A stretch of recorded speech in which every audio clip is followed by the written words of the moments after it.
It's 7:30. We do have breaking news just into the newsroom. We have just learned the identities of the two people who were shot by Border Patrol in southeast Portland. According to the Department of Homeland Security, the driver was Luis David Nico Moncada.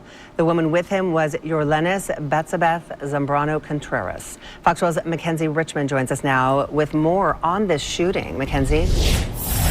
All right, guys, what is up? Welcome back to another video. So, in recent lights of another ICE shooting, this time in Portland, Oregon, just a day later, or I think a couple days later, after the Minneapolis shooting, where the woman got shot for trying to drive over the ICE officer. It was a very unfortunate situation, just a bad situation overall. So this one I haven't looked into too much yet. So we're gonna watch this news video. DHS identifies two shot by federal agents in Portland, and as you guys saw by the first 20 seconds, they are two Venezuelan migrants. And apparently, from what I know so far, is that they tried to drive over the ICE agents again. Like this time, actually tried to, more so drive over the ICE agents. So let's check out this video. Let's see if there even is a video of the event. Well, it's 7:30. We do have breaking news just into the newsroom in South. The driver was Luis David Zambrano. Well, I'm live right now at the scene of the shooting where it took place here at 2:15 yesterday afternoon or around then. Now, here in the parking lot is exactly where it happened. We're at OHSU's Adventist Health Hospital campus right now. And more than 12 hours later, you can still see that this is where the shooting happened.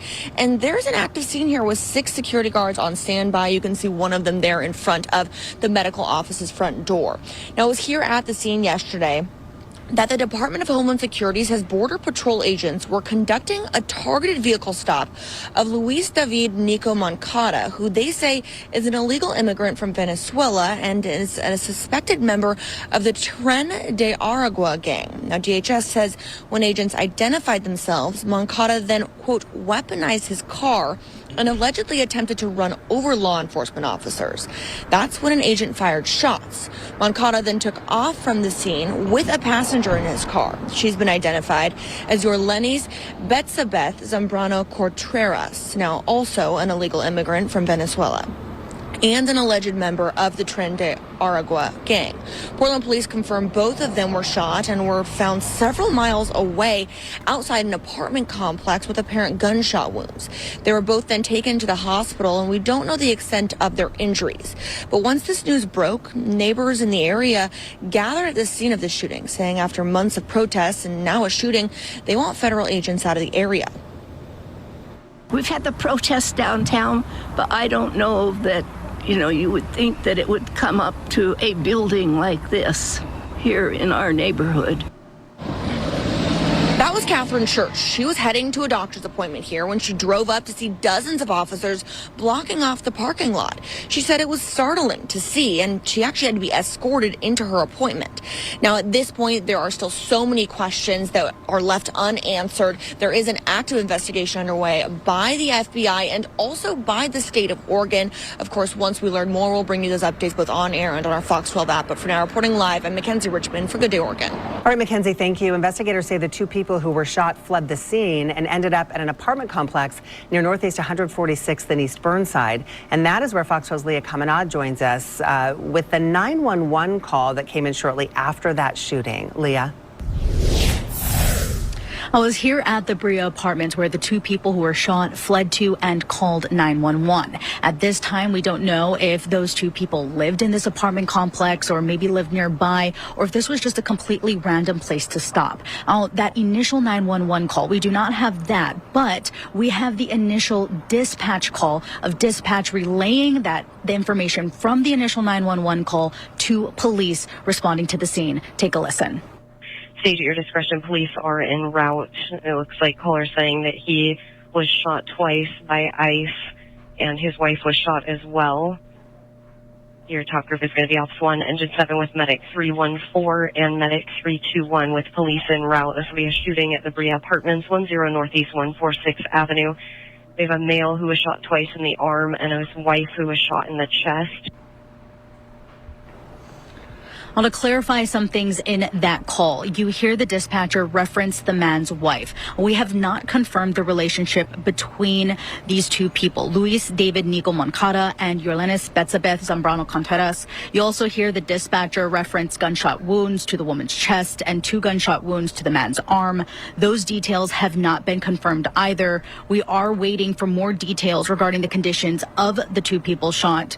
Also, the dispatcher references ICE. We do know ICE agents were not involved in this incident. It was agents from U.S. Customs and Border Patrol. The main focus of the investigation here yesterday, as you saw in that video, was a red pickup truck. FBI agents also spoke with residents who live here, many of whom had to clear out of the area as they conducted this investigation. The scene cleared out around 7:30 after that red truck was towed away. And again, this morning, much quieter scene here. We've seen a few people start to leave for work, but of course very different than what we were seeing yesterday afternoon and yesterday night. Reporting live, Leah Kamanaugh, Good Day Oregon. Leah, thank you very much. State and... All right, so basically these people were gang members, as you guys heard. They don't know the relationship between the 2 people. I think it's pretty irrelevant. They're both obviously a part of the gang. They're both clearly doing things that are illegal, that are harming the American people. So, you know, I don't want to say they deserved it, but it's unfortunate when anyone dies. But, I mean, they're illegals, and they're trying to mess with the border control agents. And, I mean, they got what was coming to them. I mean, I don't know what else to say here. And then Portland trying to say, oh, ICE isn't welcome here. They're literally trying to make the country safer. Because these are the people coming into the country. Not all of them, but a vast majority of them. And local leaders spoke to reporters to lay out details of the shooting. They also detailed how the city is talking with federal agencies, calling for an end to ICE operations in Portland.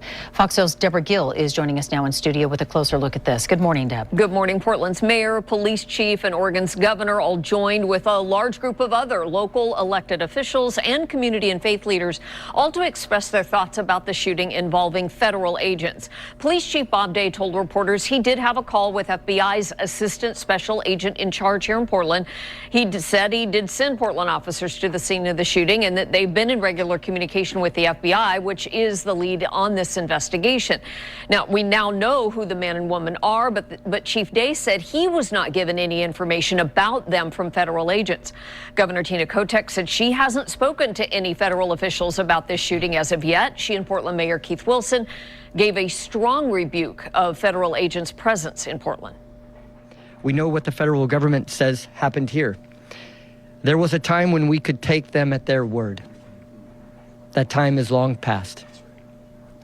That is why we are calling on ICE to halt all operations in Portland until a full and independent investigation can take place. Federal agents at the direction of the Department of Homeland Security are shattering trust.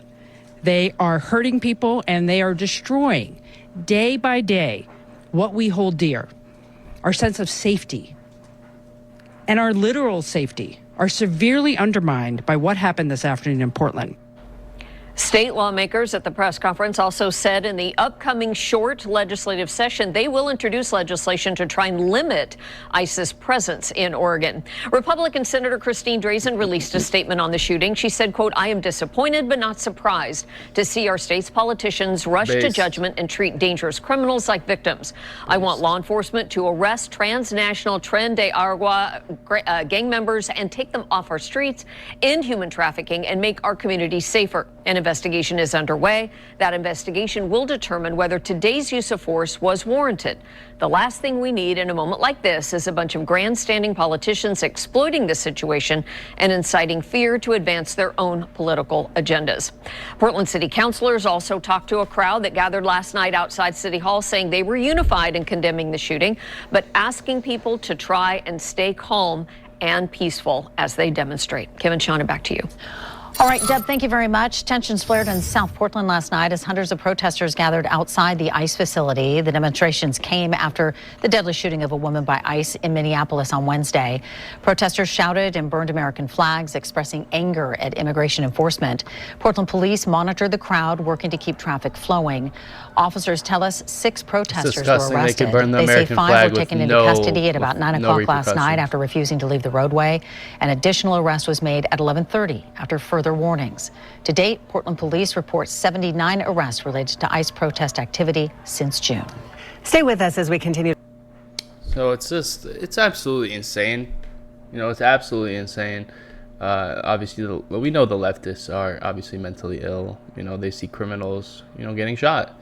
And, you know, ICE coming in, trying to help their cities get cleaner, get safer. And, you know, they go and celebrate by, or not celebrate, go and protest by burning the American flag, hating on the country that they wanted to come into or that they were born into, but they would never leave in a million years. But what's even sadder is there's people on the right wing, especially on Twitter, that were saying, oh, like, why are you supporting Zog? Like, why are you supporting the government who doesn't have the best interests in mind, that's killing innocent people? It's like, first of all, they're not innocent. Second of all, you want mass deportations and you want the country's demographics to get fixed. But then when ICE is coming in and trying to help fix it, when Trump is sending in ICE into these cities to help clean it up, then you're like, oh no, we don't want him to do that. It's like, what? Which one is it? You can't have both. But it also begs the question, who's benefiting from these situations, and why does it seem like there's a very big divide? Like, I don't think this was orchestrated. I don't think these people were actors, but someone's definitely benefiting from this divide. Look, I'm not sure what the solution is here. It seems like, you know, the right can't even agree on this simple issue, and obviously the left will never agree. So it's weird. I'm interested to see where this will go. But anyways, guys, thank you for watching the video. Don't forget to like and subscribe. Really helps out the algorithm. And see you all next time.